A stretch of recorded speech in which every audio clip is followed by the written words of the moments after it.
Hər vaxtınız xeyirli olsun əziz və dəyərli dostlar. Hər kəsi salamlayırıq. Ölkəmizin bir nömrəli hava səhifəsinin dəyərli, gözəl insanları. Bu günləri may ayının 16-sıdır. Hava şəraiti haqqında sizlər üçün istədiyim yenilənmiş bir məlumat nəzərinizə çatdırım. Bakı və Abşeron yarımadasında bugün günün ikinci yarısına etibarən küləyin bir qədər güclənməsi ehtimalı var. Küləklər bir qədər şiddətli və güclü olacağı ehtimal olunur. Respublikamızın Bakı və Abşeron yarımadası da daxil olmaqla bir sıra bölgələrində axşam və gecəyə doğru yağıntıların olması ehtimalı var. Bəzi ərazidə yağıntılar bir qədər güclü və intensiv ola bilər.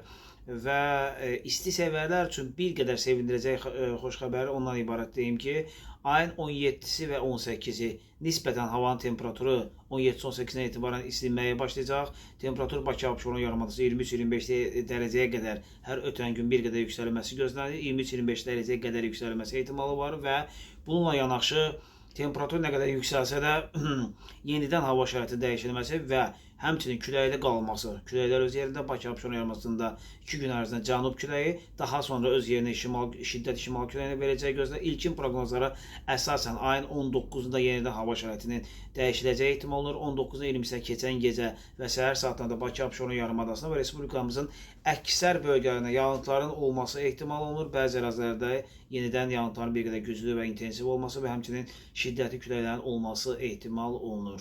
Bəs may ayının 3-cü 10 günü necə keçəcək? Bu barədə ətraflı məlumat olacaq. Yenə də əkin-biçin sahəsində olan dostlarımıza, qardaşlarımıza onu bildirmək istəyirəm ki, tələsməyə əkin-biçin sahəsi otlarınız bu yağıntılarda məhv ola bilər. Bizi izlədiyiniz üçün təşəkkürlər. Bir qədər ola bilsin videolarımız geniş olur. Ondan ötürü üzrlü hesab edin. Sizi çox sevirik. Yaxşı ki varsınız.